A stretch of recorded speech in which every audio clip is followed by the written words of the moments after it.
Hi guys, welcome back to the Drive Life channel. In today's video I'm going to be talking through why Volvo Cruise Control is just so good in my opinion. It's a feature that I use all the time. I didn't think I ever would. I thought that cruise control was just for lazy people. That was until I had it on a car, and I've had it on previous cars, but on this Volvo S80, Volvo have built it in a way that it's just an absolute joy to use, and it's actually easier to use the cruise control than it is to drive with your leg. So let's get into it.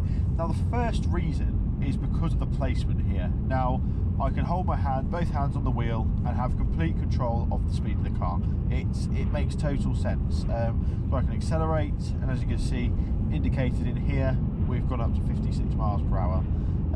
So it's just dead easy. If I'm catching the car up like I am now, just knock a few miles an hour off and we're sorted. We're on a nice long straight road, but you don't just need it for that.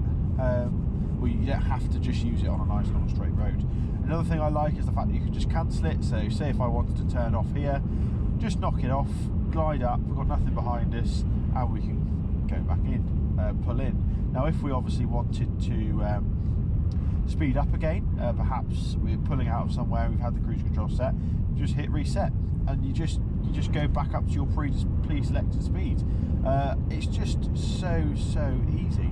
The placement of it is just, yeah, and it doesn't take away from the driving experience. Now we obviously had the A-Class, and we've got the Jeep, and the BMWs in the past, etc., and all of their cruise controls are done with a separate stalk off of the third stalk off of the steering wheel, and I just cannot stand systems that have that.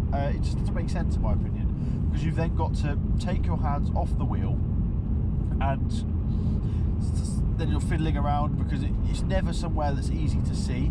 So you have to really know it. It's just more difficult, whereas this, nice and easy. Now I do have one complaint, and that is every now and then I'll try and turn the volume up on my music, and I'll be tapping away on here and I'm thinking, well, why isn't this volume going up? And then I realise I've been adding speed on. So that's something just to bear in mind.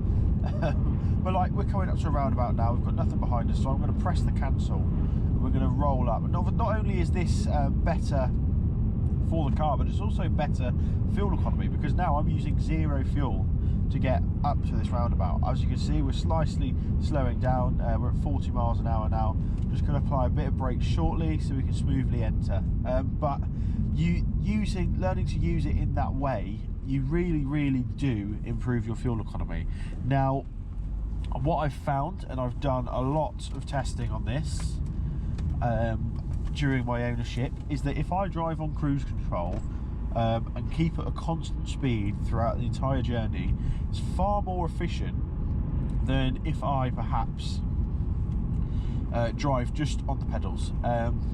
That's because the car's much better at maintaining a constant speed on twisty roads, straight roads, up and down hills than humans are. So that's something to bear in mind. Now these Volvo systems, or these early Volvo systems, this is a P3 generation car without all the intelligent cruise control.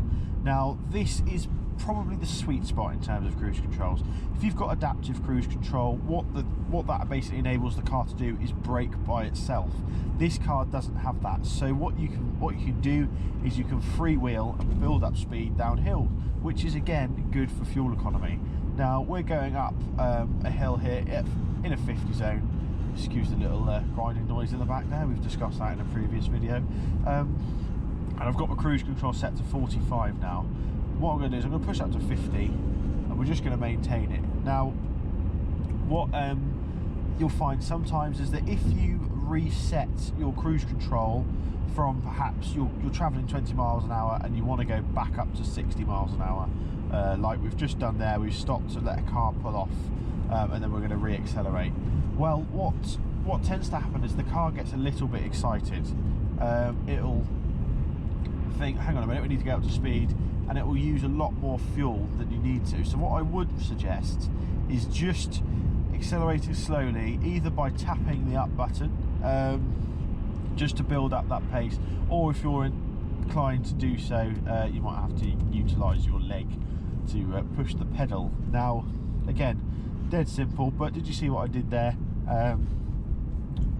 Could see the lorry was coming, tap the cruise control off and just roll up behind it, and now we can just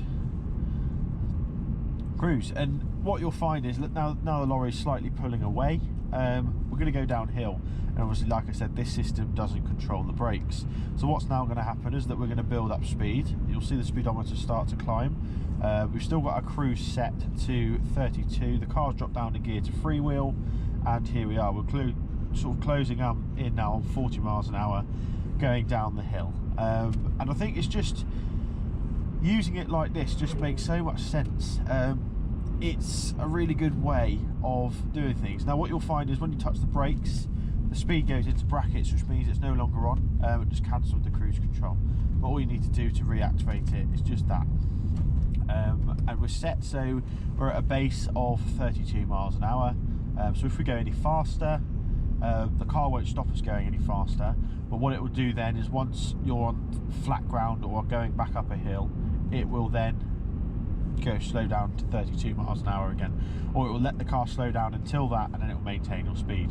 Now obviously we're in a 50 zone, we don't want to be driving 32 miles an hour, so I'm going to let the car roll down the hill. As you can see, we're getting 99.9 mpg, and I'm going to hit the minus button now while it's set at 32, and what that will do is set it to the current speed like that. We've got 51, so perhaps we better bring it down and just apply the brakes slightly. But once you start using this, you can, I'm sure you guys can see now how it becomes a muscle memory, and it becomes a really relaxed, chilled way of driving. Now obviously you need to pay full attention while you're doing it, you need to keep an eye on the road ahead of you, but yeah, I just find it such a good system to use.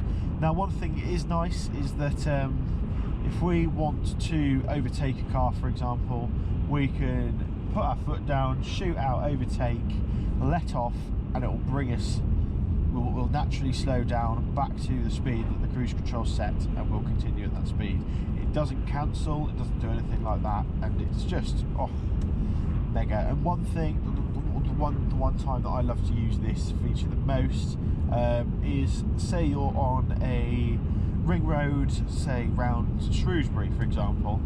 For those of you who don't know where Shrewsbury is, it's to the left of Birmingham on the map, and Telford. And essentially what it is there's a big city, well, it's not even a big city, and there's ring roads, roundabouts constantly going around it. So what you're doing is you're going out, accelerating up to 60 miles an hour, then slowing down, going around a roundabout, and then back up to 60 miles an hour.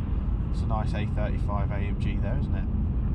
No, I do like the A35s. They're a nice sort of toned down version of the A45. But anyway, back. So what you find is that you're constantly having to brake and then re-accelerate. Now with this, when you brake, obviously it keeps the speed. We're just going into a... So I'm going to brake now, and you can see, look, we've got the brackets around the 50 miles an hour. I'm hoping you can see this on the camera. I can see it. But for those of you, if you can't see it, we have 50 miles an hour now in brackets, and what that means is that the cruise control's off and you're freewheeling or braking. Now what you can do once you're down to sort of 20 miles an hour, you can hit the reset button and it will take you back up to the speed that's in brackets, so you don't even have to touch the accelerator as you come off the roundabout. Just hit the cruise control, sort of the I can't even think what the resume function, that's it, and it will take you straight back up to the speed you had. Just makes it so easy. Why don't, yeah, that's what these self-driving cars can do. And I mean, a lot of these features are probably found in other cars, but as a sort of daily use feature, this is probably the feature that I use most. And the nice thing about it is that although I touch all of this all the time, the buttons haven't worn at all, so it's testament to Volvo's longevity, I suppose, isn't it? But yeah, thanks for watching. Don't forget to like, comment, subscribe. Let me know if you use cruise control. I mean, I use it all the time. I use it in 30 mile an hour zones in towns. I use it whenever, and it's just something I use all the time, like I said. So yeah, let us know your thoughts. Let me know if you use it. Let me know your thoughts on the adaptive cruise control as well, because that's, in essence, is a very cool feature. Apart from you do lose a bit of the fuel economy because it will brake itself, and it'd be nice, wouldn't it, if you could decouple that feature, so you could have the where it brakes because the car's coming but doesn't limit the speed or whatever. But yeah, thanks for watching. Don't forget to like, comment and subscribe, and I'll see you in the next video. Cheers.